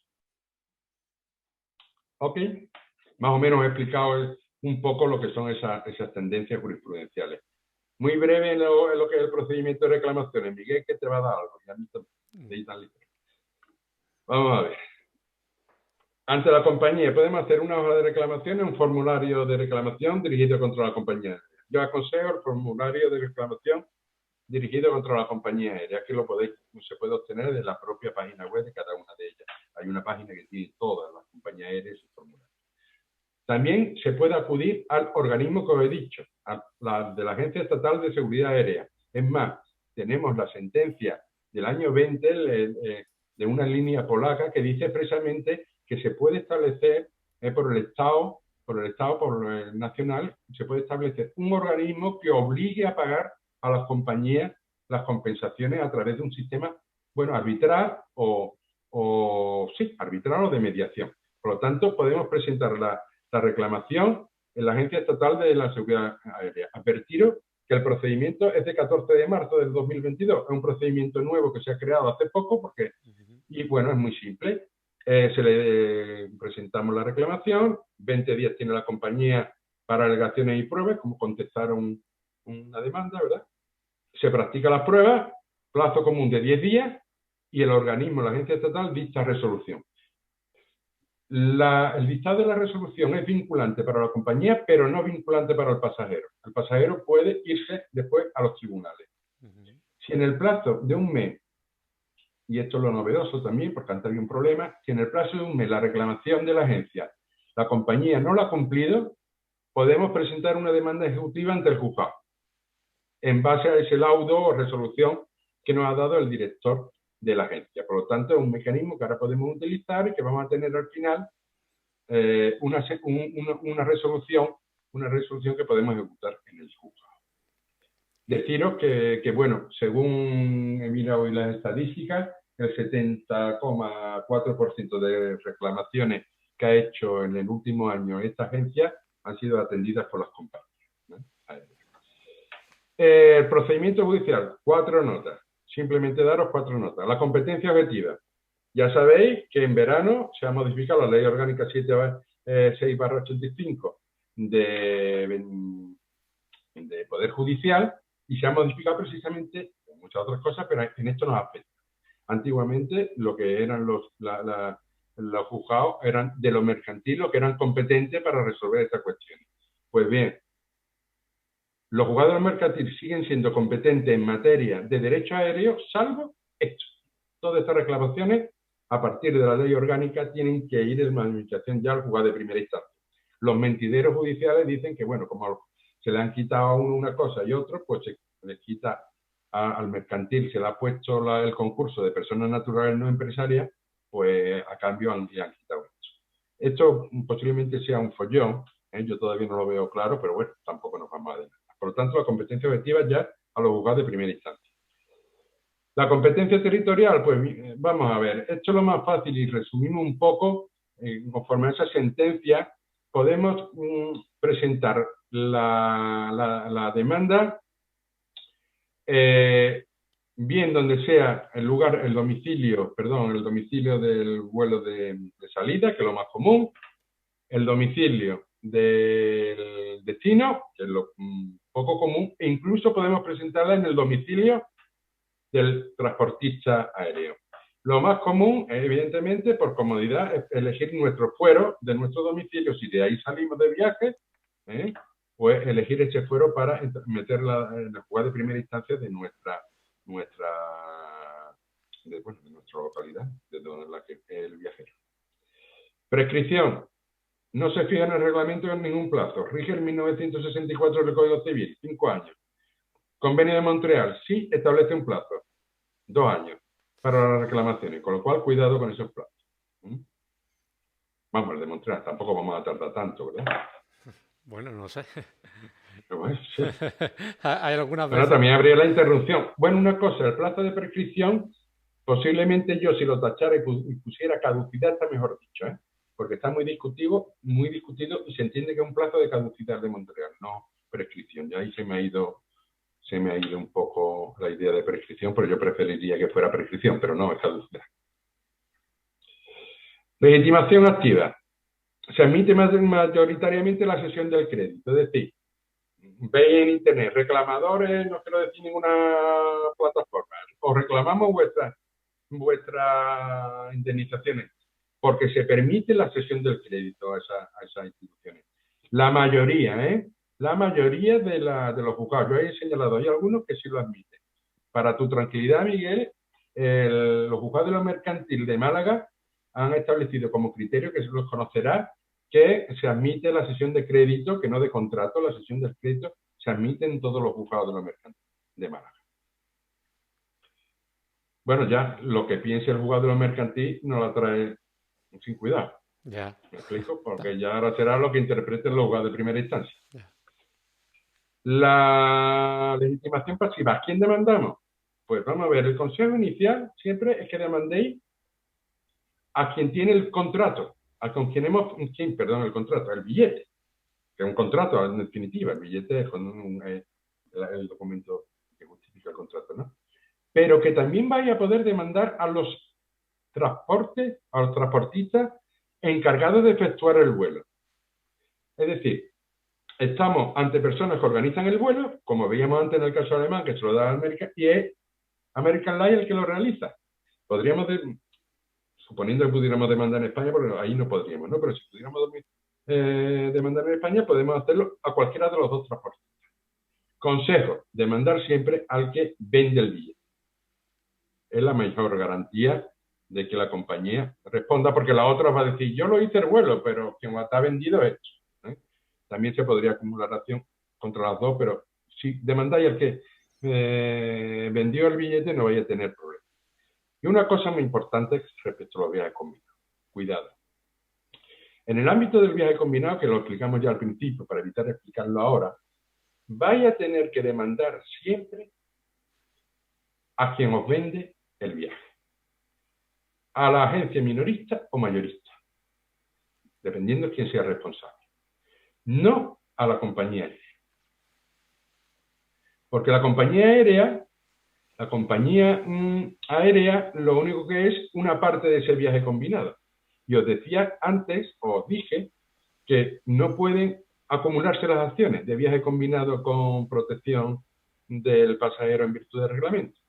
Por lo tanto, lo más seguro es reclamar al organizador o al minorista, al que vende el viaje o al que lo organiza. Los que son incluidos los virtuales. Los virtuales son agencias de viaje, ¿eh? No son otra cosa, ¿eh? Entonces, la agencia de viajes demandamos por el vuelo en total o por la incidencia que hemos tenido, la indemnización, la agencia pagará y ya después la agencia irá contra los transportistas o con quien quiera. Pero la obligación que establece de responsabilidad solidaria en virtud del artículo 162 de la Ley General de Consumidores es muy importante que siempre lo tengáis en cuenta. Si compramos el billete solamente a una agencia de viaje, vamos a una tiendecita, lo compramos virtualmente, compramos a la agencia de viaje sin que sea viaje combinado, olvidaros de reclamarle a la agencia de viaje, ¿eh? Tenéis que reclamarle directamente al transportista. La agencia de viaje lo que tiene con el cliente es un contrato de servicio. Ese contrato de servicio, como bien sabéis, a diferencia de los del resultado, solamente lo obliga a hacer lo posible por conseguiros el billete, pero punto. No a cualquier incidencia que se tenga después al haber conseguido el billete que queréis. Por lo tanto, cuando compráis o el pasajero compra el billete por una agencia sin viaje combinado, lo que se conoce popularmente viaje suelto, pues entonces demandar a la compañía de transporte directamente. Y aquí simplemente señalarlo que los daños, por resumir mucho, los daños morales pueden ser reclamados.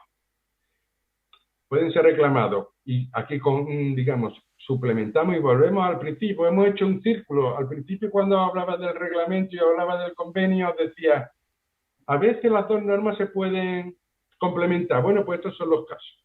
Cuando reclamemos simplemente compensaciones y demás, por retraso, por asistencia, por demás que no nos han dado, solamente podremos reclamar esos daños. Si queremos suplementarlo con otros daños distintos, entonces, ¿cuándo vamos a utilizar como norma el Convenio de Montreal? Que si no lo permite, con daños acreditados y demás. Pero no se ocurra plantear, en base al Convenio de Montreal, cuestiones que son indemnizadas por el reglamento comunitario. Porque eso lo echarán a hacer.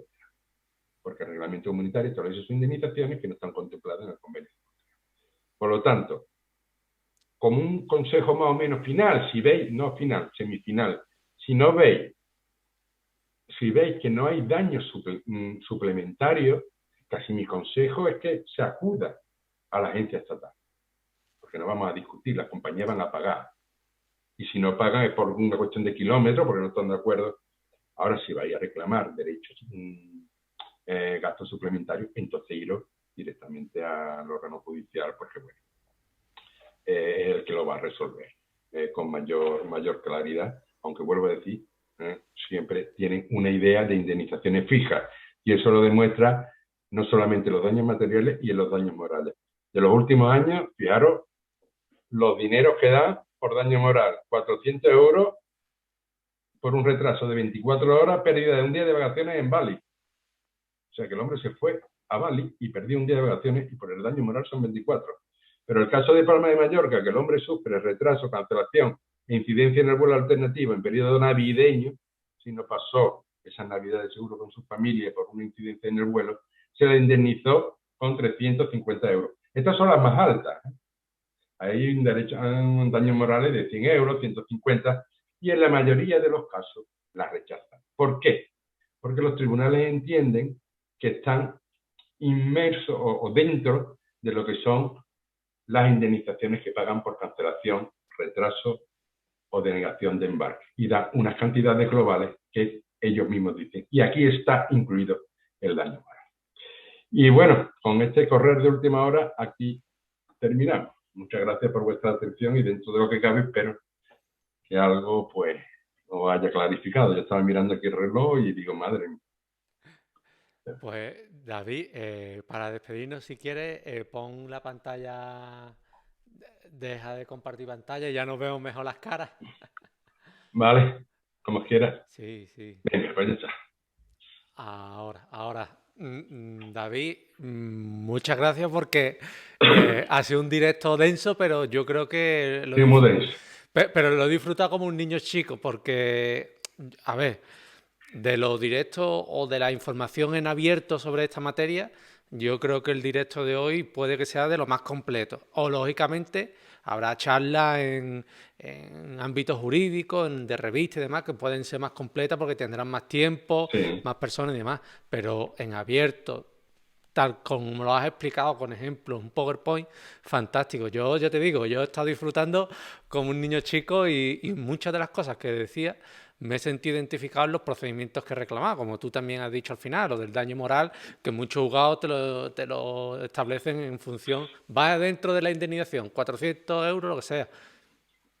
O no te lo reconocen, que es la mayoría de los casos, y además, bueno, pues mira, el caso, uno de los casos que hemos tenido aquí es de un compañero que tiene un retraso de vuelo, una cancelación, no sé, no recuerdo si fue una cancelación, no, un retraso, y llegó tarde al juicio. Imagínate la que se lió porque, bueno, también sabemos que normalmente ahora no nos dejan suspender los juicios como antes. Bueno, no celebró el juicio. Bueno, pues fue cancelación, perdón, daño moral, cero. Ha Y, resuelto el tribunal que cero. ojo, ojo. Es que yo, Entonces, además, estas sentencias no emiten recursos. Quiero decir que aquí nos quedamos. Y ya claro, está. Tú miras la sentencia, es de un párrafo, pues tiene un párrafo, te queda tan pancho. menos de 3.000 euros y te lo comes, Y ¿no? ya está. Y yo es que te diría tantas cosas porque me ha gustado mucho el tema de lo de la Agencia Estatal de Seguridad Aérea, que la verdad yo cuando lo puse el procedimiento no existía y ahora me ha dejado muy claro Sí, y es una oportunidad con el sí, porcentaje. sí. Muy interesante, Es muy que si vas a interesante. tener claro que te van a dar las compensaciones, yo, hombre, me estoy tirando piedra a mi tejado, pero que para qué nos vamos a embarcar en un procedimiento en el que no vamos a conseguir un daño moral. Hombre, si tenemos facturas de desplazamiento de todas nuestras familias suplementarios, pues sí, pero para una reclamación de este tipo vamos inicialmente, ya se colapsará la agencia, está colapsada, ¿no? Prácticamente, pero joder, por lo menos vamos a intentar, oye, mira, y si no paga la compañía, pues nos vamos ya al juzgado y la ejecutamos, la resolución, que eso sí es muy importante, Ujú. tener esa garantía. Pues David, yo, en fin, hablaría mucho. También te emplazo a seguir haciendo directos, también en el tema del equipaje. Y para terminar, yo te quiero dar las gracias por haber venido con nosotros. Ahí están los comentarios, menudo directo, muy interesante el directo, en fin, hay comentarios muy bonitos hacia ti. Y te dejo para que si nos quieres hacer unas últimas reflexiones sobre esta materia o sobre lo que tú quieras. Y lógicamente, nuevamente, gracias por este magnífico directo, David.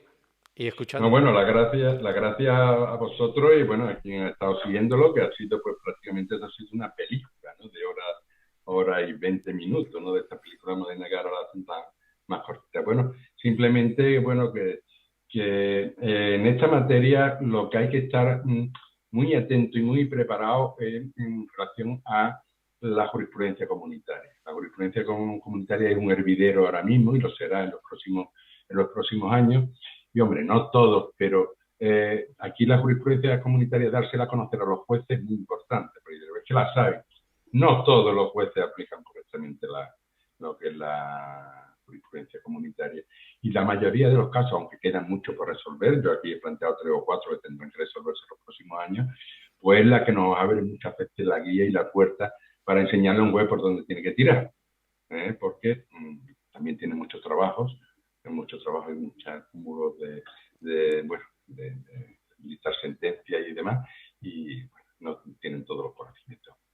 Consultar siempre lo que es la jurisprudencia comunitaria en esta materia, ahora mismo es muy fácil con los medios, y os va a abrir muchísimas puertas, no de asuntos que se tengan, sino de abrir nuevos planteamientos en asuntos futuros que de seguro en esta materia van a venir. Y muchas gracias de nuevo a ti, al equipo y bueno, a quien estáis ahí detrás, que bueno, yo sé que prácticamente eres tú. Entonces, y a todos los que han estado, pues gracias por aguantarme durante esta prácticamente hora y pico. Y queda a vuestra disposición, pues combinando los tiempos bien, pues prometo ser más corto, de hablar del equipaje y de toda la incidencia del equipaje cuando tú quieras. Pues muchas gracias, David, compañero. Un fuerte abrazo para Sevilla. Igualmente, a todos. Chao. Hasta luego. Buenas noches. Buenas noches.